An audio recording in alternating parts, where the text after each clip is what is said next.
In the name of Allah the most merciful the most beneficent.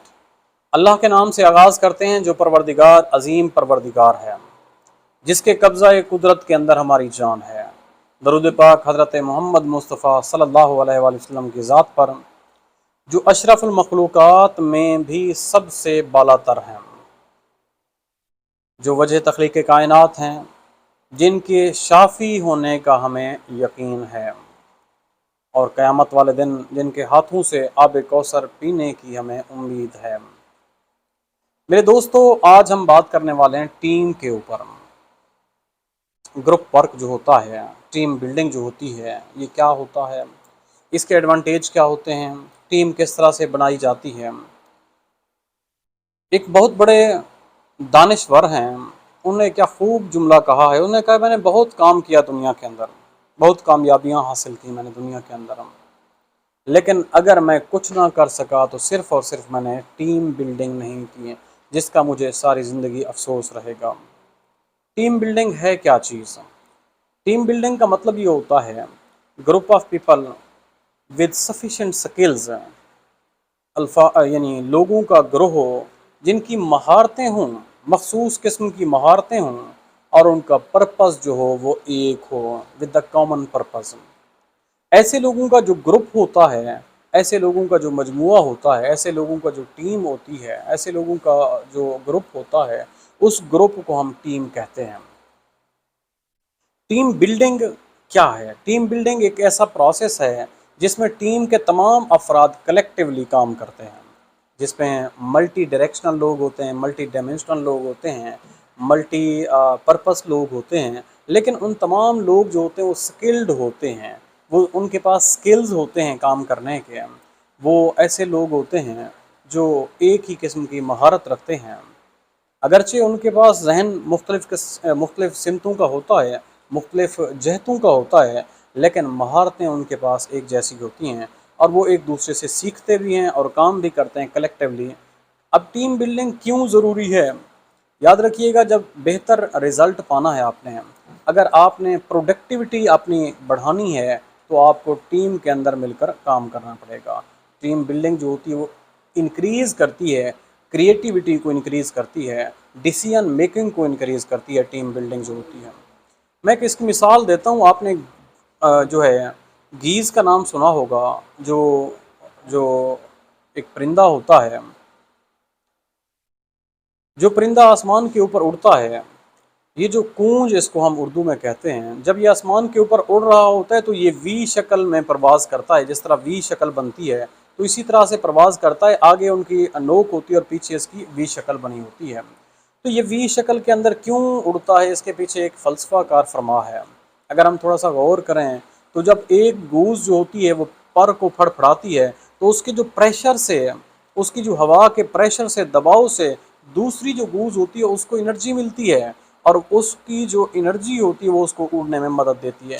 इस तरह ये collectively जब उड़ रही होती हैं तो इनका जो सफ़र का दौरानिया होता है वो कम दौरानिया, यानी कम वक्त के अंदर ज़्यादा सफ़र तय कर लेते हैं। ये एक टीम बिल्डिंग की बेहतरीन मिसाल है। अगर हम इंडिविजुअल की बात करें तो इंडिविजुअल उस वक्त टीम बिल्डिंग करेंगे जब वो मोटिवेटेड होंगे, जब वो विलिंग टू वर्क होंगे, और जब हम उनके पास कॉमन गोल होगा, कॉमन पर्पस होगा। उस वक्त तमाम इंडिविजुअल जो हैं वो जो है टीम बिल्डिंग कर सकते हैं। टीम बिल्डिंग के हमारे पास 4 स्टेप्स हैं। टीम बिल्डिंग के हमारे पास 5 स्टेप्स हैं, सॉरी।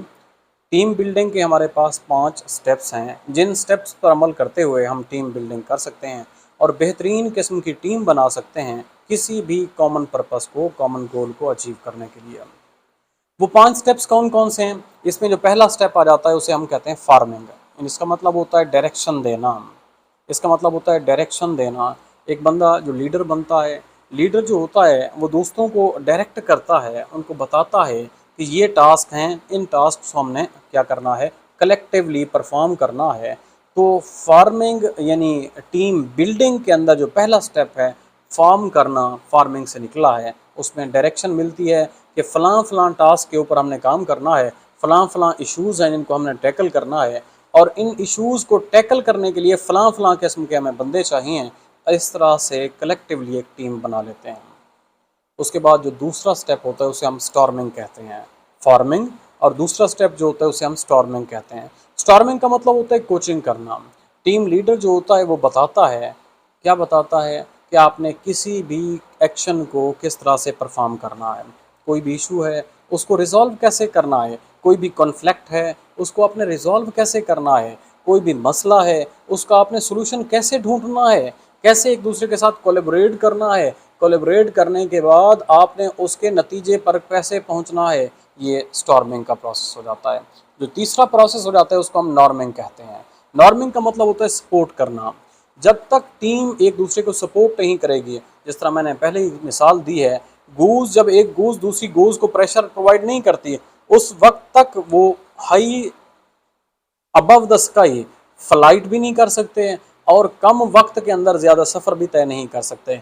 इसी तरह नॉर्मिंग के अंदर जो है ना, नॉर्म सेट किए जाते हैं। नॉर्म ऐसे सेट किए जाते हैं, लोगों को बताया जाता है सेट क्राइटेरिया के तहत कि हम एक दूसरे की सपोर्ट करेंगे, एक दूसरे की टांग नहीं खींचेंगे, एक दूसरे की सपोर्ट करेंगे और एक दूसरे को हेल्प आउट करेंगे ताकि हम कॉमन गोल तक, कॉमन कॉज तक पहुँच सकें। टीम बिल्डिंग के अंदर जो चौथा स्टेप आ जाता है उसे हम परफॉर्मिंग कहते हैं। परफॉर्मिंग का मतलब होता है डेलीगेशन ऑफ ड्यूटीज़। आपने ड्यूटीज़ असाइन कर दी और हर बंदे के ऊपर आपने उसके स्किल के मुताबिक ड्यूटी असाइन की और उसके ऊपर फिर क्या किया, आपने ट्रस्ट किया ये बंदा परफॉर्म करेगा। और परफॉर्म भी किस तरह से करेगा, इफ़ेक्टिवली परफॉर्म करेगा और इफ़ेक्टिवली परफॉर्म करने के बाद बेटर रिजल्ट मिलेगा उससे। तो ये जो चौथा स्टेप आ जाता है इसे हम परफॉर्मिंग कहते हैं। इसके अंदर आप डेलीगेट करते हैं काम को और ट्रस्ट करते हैं उसके ऊपर ताकि वो बेहतर से बेहतर आपको रिजल्ट प्रोवाइड कर सकें। लास्ट बट नॉट लीस्ट, पांचवा स्टेप जो होता है एडजोरिंग होता है। एडजोरिंग का मतलब क्या है? एडजोरिंग का मतलब ये होता है कि आपने अपना टास्क कंप्लीट कर लिया। टास्क कंप्लीट करने के बाद आप जब आपने अपना जो मिशन था वो अचीव कर लिया, मिशन अचीव कर लिया, टास्क कंप्लीट कर लिया, फिर आप थोड़ा सा रिलैक्स करेंगे। रिलैक्स करने के लिए क्या करेंगे, आप सेपरेट हो जाएंगे ताकि आप अपने आप को री इन्विगोरेट कर सकें, आप अपने आप को स्ट्रेंथन कर सकें, आप अपने आप को थोड़ा सा डॉर्मेंट कंडीशन के अंदर लेके जाते हैं ताकि आपकी एनर्जी रीगेन हो सके, ताकि आप दोबारा अपने आप को तैयार कर सकें किसी बेहतर काम के लिए और बेहतर टास्क के लिए। तो आज का ये जो लेक्चर था जिसमें टीम बिल्डिंग मैंने आपको बताया, ये किस लिए बताया, इसका मकसद क्या था, टीम है क्या चीज़, टीम बिल्डिंग क्या है और टीम बिल्डिंग के एडवांटेज क्या हैं और टीम बिल्डिंग जो है कैसे की जाती है, अब इसकी ज़रूरत क्यों है, मैं आखिर में यही बात बताऊंगा। टीम बिल्डिंग की ज़रूरत यही है मेरे दोस्तों, एक इंडिविजुअल बंदा कभी भी कुछ नहीं कर सकता। आप अगर ये कहें कि मैं इंडिविजुअल हूँ एक यानी फर्म के अंदर और मैं सारे काम परफॉर्म कर लूँगा, तो ये नामुमकिन है। ये ऐसा हो ही नहीं सकता, पॉसिबल ही नहीं है कि आप एक इंडिविजुअल हो के सारे काम परफॉर्म कर सकें। और अगर आपके पास ग्रुप ऑफ पीपल है और ग्रुप ऑफ पीपल जो है वो कलेक्टिवली वर्क नहीं कर रहे हैं, ग्रुप ऑफ पीपल तो मौजूद है लेकिन उनका कॉमन कॉज नहीं है, उनका कॉमन पर्पस नहीं है, उनके पास कॉमन गोल नहीं है, गोल ओरिएंटेशन नहीं है, वो एक दूसरे के साथ कोलैबोरेट नहीं कर रहे, फिर भी आप अपने मकसद तक नहीं पहुंच सकते। इसलिए टीम बिल्डिंग ज़रूरी है ताकि आप कम वक्त के अंदर ज़्यादा से ज़्यादा फ़ायदा उठा सकें, ज़्यादा से ज़्यादा टास्क आप अचीव कर सकें। आई होप सो वीडियो आपको समझ में आ चुकी होगी। अगर समझ नहीं आई दोबारा इसको देखिए, दोस्तों के साथ शेयर कीजिए, लाइक कीजिए और सब्सक्राइब कीजिए ताकि चैनल भी बढ़े, हम भी तरक्की करें, हमारा पाकिस्तान भी तरक्की करे और आप भी तरक्की करें। Thank you.